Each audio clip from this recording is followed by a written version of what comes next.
भगवान श्री हरि विष्णु जी ने बताया, तुलसी को रोजाना जल देने से कौन सा फल मिलता है। आइए जानते हैं पौराणिक कथा के माध्यम से। एक बार की बात है, माता लक्ष्मी जी ने भगवान विष्णु से पूछा, हे स्वामी, आप तो तीनों लोकों के स्वामी हैं। आपकी तीनों लोकों में पूजा होती है। सभी आपकी कृपा पाने के लिए उत्सुक रहते हैं। फिर भी आप प्रतिदिन इस तुलसी के पौधे की पूजा क्यों करते हैं? इसे रोजाना जल क्यों चढ़ाते हैं? मैं इस तुलसी के पौधे को जल चढ़ाने का महत्व जानना चाहती हूँ। माता लक्ष्मी जी की बात सुनकर भगवान विष्णु जी ने कहा, हे देवी लक्ष्मी, तुलसी साक्षात लक्ष्मी का ही रूप है। तुलसी की रोजाना पूजा करने के कई फायदे होते हैं और तुलसी को जल चढ़ाने मात्र से ही मनुष्य के कई पाप नष्ट हो जाते हैं। तुलसी को जल देने का महत्व बताने से पहले मैं आपको एक बहुत ही पवित्र कथा सुनाता हूँ। इस कथा के माध्यम से आपको आपके इन सभी प्रश्नों के उत्तर मिल जाएंगे।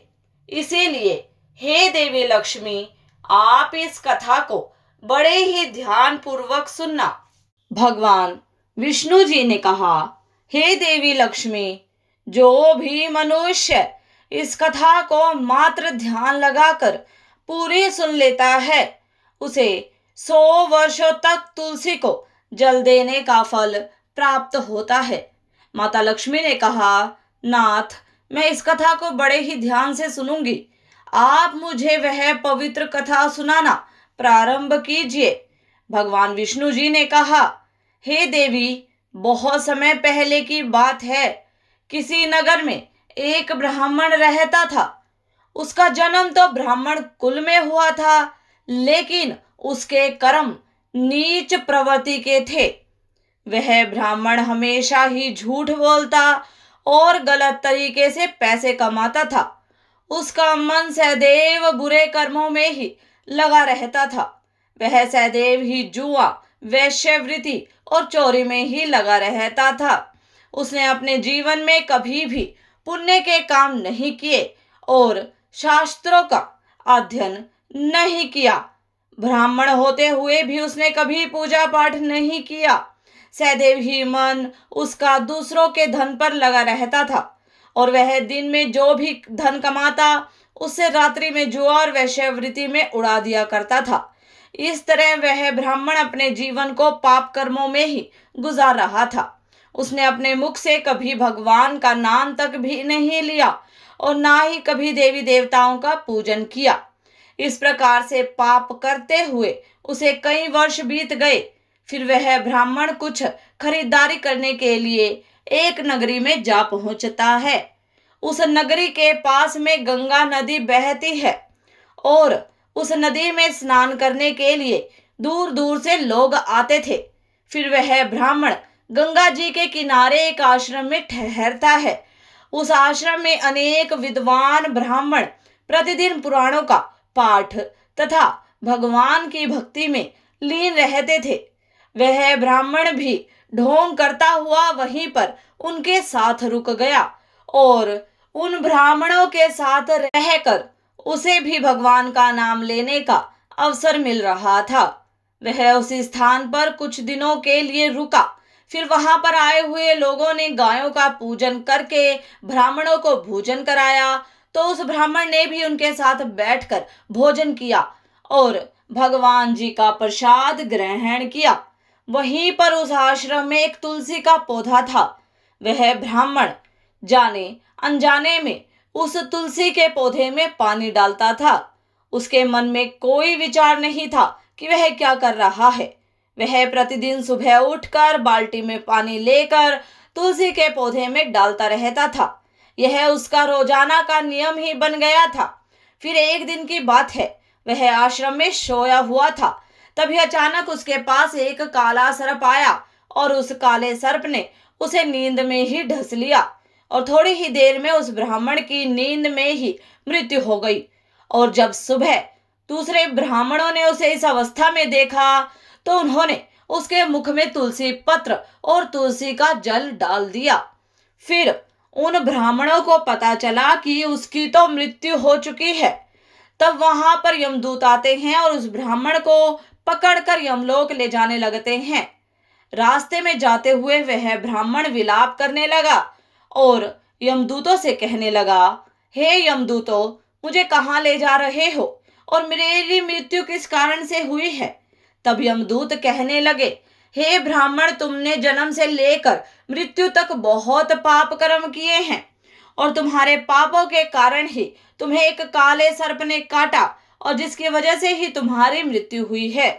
अब हम तुम्हें यमलोकपुरी में लेकर जा रहे हैं। वहां पर यमराज जी तुम्हारे पाप कर्मों का लेखा जोखा देखेंगे और निश्चित ही तुम्हें नरक में डालेंगे।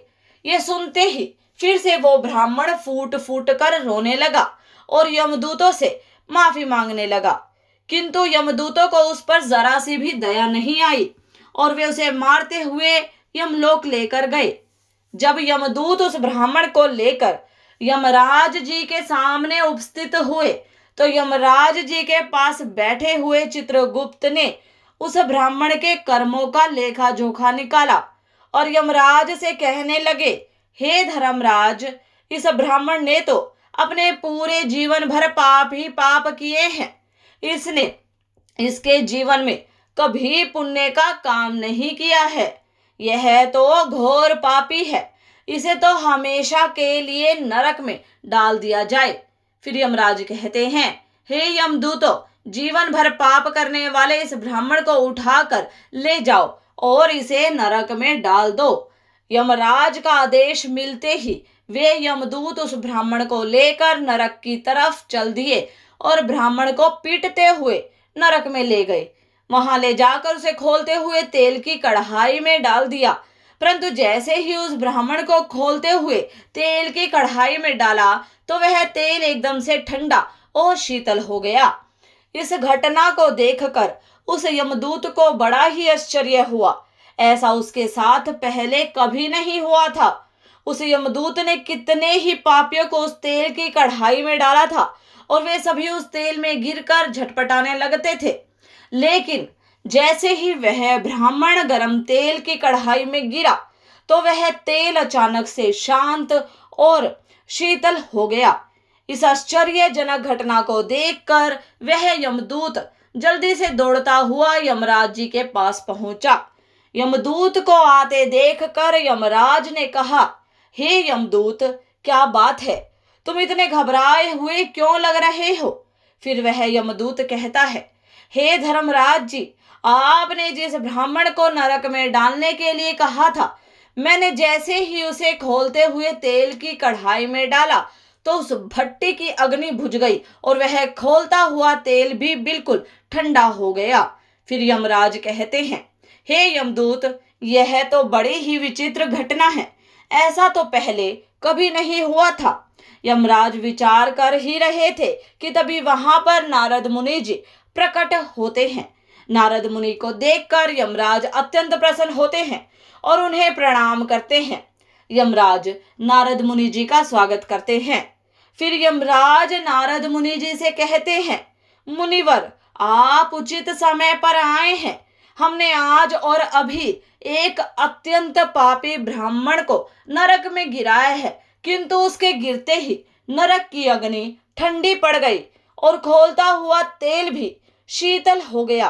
तब नारद मुनि जी ने यमराज से कहा, हे धर्मराज जी, आपने जिस ब्राह्मण को नरक में डाला है वह नरक में डालने के योग्य नहीं है, क्योंकि उस ब्राह्मण के द्वारा अनजाने में ही ऐसा कर्म हुआ है जो नरक का नाश करने वाला है। जो मनुष्य पुण्य कर्म करने वाले लोगों की संगति करता है उसे उनके पुण्य का भाग जरूर मिलता है। और यह ब्राह्मण तो कई दिनों तक भगवान के भक्तों के साथ रहा है। इस ब्राह्मण ने आश्रम में रहते हुए रोजाना तुलसी में जल डाला है, इसीलिए यह ब्राह्मण बड़ा पुण्यात्मा बन गया है और इसके सारे पाप नष्ट हो गए हैं। यह ब्राह्मण अब स्वर्ग लोक में जाने का अधिकारी बन गया है। इस ब्राह्मण ने अनजाने में ही सही पर इतना पुण्य कमाया है जो कई जन्मों तक मनुष्य को प्राप्त नहीं होता है। इसीलिए हे धर्मराज जी, आप इस ब्राह्मण को नरक में न डालो और इसके पापों के लिए इसे केवल इतना दंड दो कि इसे सभी नरकों का दर्शन कराओ। नारद मुनि की बात सुनकर यमराज बहुत ही खुश होते हैं और उस ब्राह्मण को नरक से निकाल कर लाते हैं और अपने यमदूतों से कहते हैं, हे यमदूतों, इस ब्राह्मण को ले जाओ और संपूर्ण नरकों का दर्शन कराओ। फिर यमदूत उस ब्राह्मण को ले जाते हैं और संपूर्ण नरकों का दर्शन कराते हैं। भगवान विष्णु जी ने कहा, हे देवी, इस प्रकार से यमदूत उस ब्राह्मण को संपूर्ण नरकों का दर्शन कराते हैं और उसे यक्ष लोक में ले जाते हैं और फिर वह ब्राह्मण एक यक्ष बन जाता है। भगवान विष्णु जी कहते हैं, हे देवी, वनस्पति नाम तुलसी, मास नाम कार्तिक, तिथि नाम एकादशी। भगवान जी कहते हैं, हे देवी, वनस्पतियों में मुझे तुलसी प्रिय है, मास में कार्तिक मास और तिथि में एकादशी प्रिय है। इसीलिए जो मनुष्य रोजाना तुलसी की पूजा पाठ करता है और तुलसा को जल देता है, वो मनुष्य मुझे सबसे अधिक प्रिय है। उस मनुष्य की कभी भी दुर्गति नहीं होती है और वह मनुष्य कभी नरकों में नहीं गिरता है।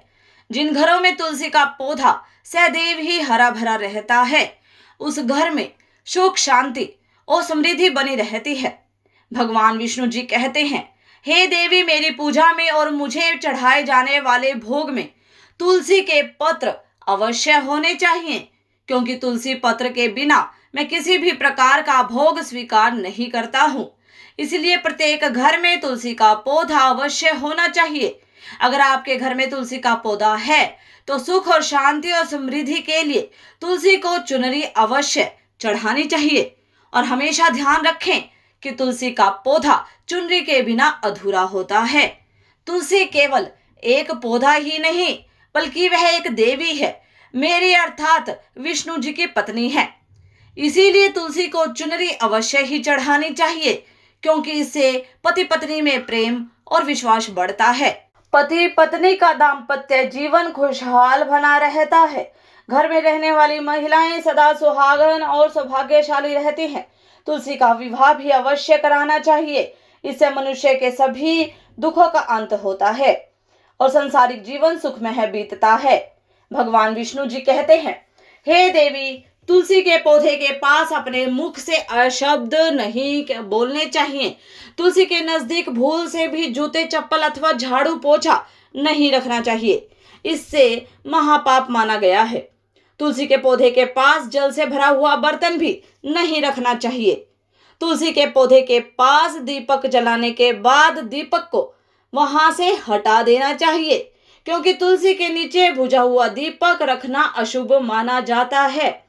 जिस स्थान पर भी तुलसी का पौधा होता है, उस स्थान को हमेशा ही स्वच्छ रखना चाहिए। इसीलिए नियमित रूप से तुलसी के पौधे के पास साफ सफाई का ध्यान रखना चाहिए।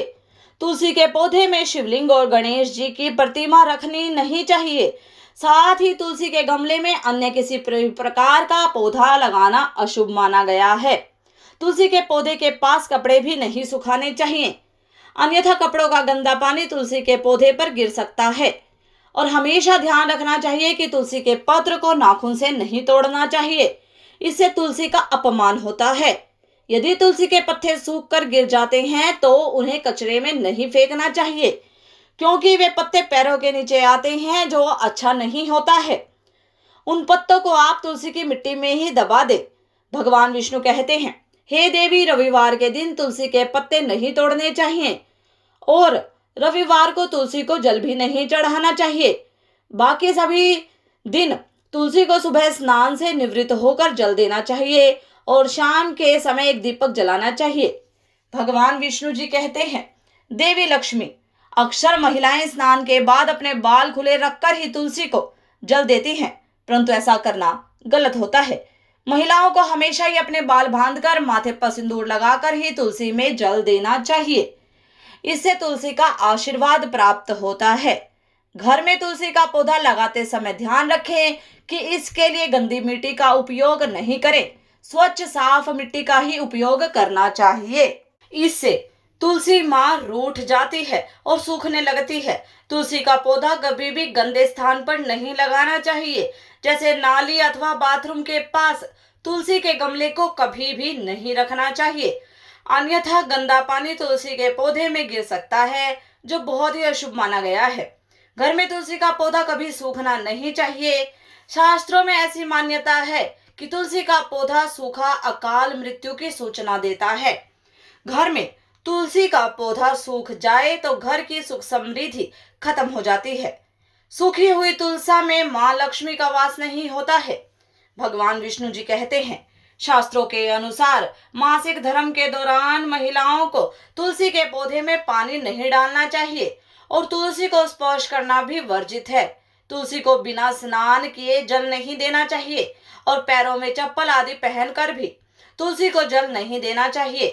तुलसी को जल देते समय ध्यान रखें कि वह जल आपके पैरों पर न पड़े, इससे तुलसी का अपमान होता है। भगवान विष्णु जी कहते हैं, देवी नित्य तुलसी के दर्शन से मनुष्य को स्वर्ग की प्राप्ति होती है और तुलसी पत्र के सेवन से उसके सभी पाप नष्ट हो जाते हैं। तुलसी का पौधा हमेशा घर के सामने लगाना चाहिए।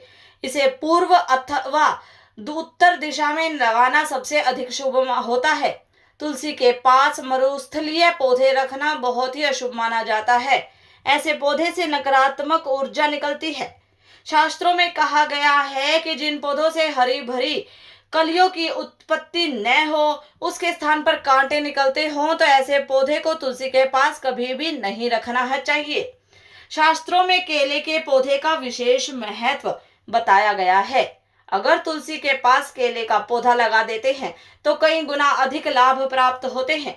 भगवान विष्णु जी कहते हैं, केले के पौधे में देवी स्वयं मेरा वास होता है। इसे तुलसी के पास लगाने से घर में सुख समृद्धि आती है।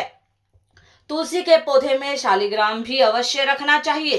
तुलसी के गमले में शालिग्राम रखने से तुलसी का और भी अधिक शुभ प्रभाव आपको देखने को मिलेगा।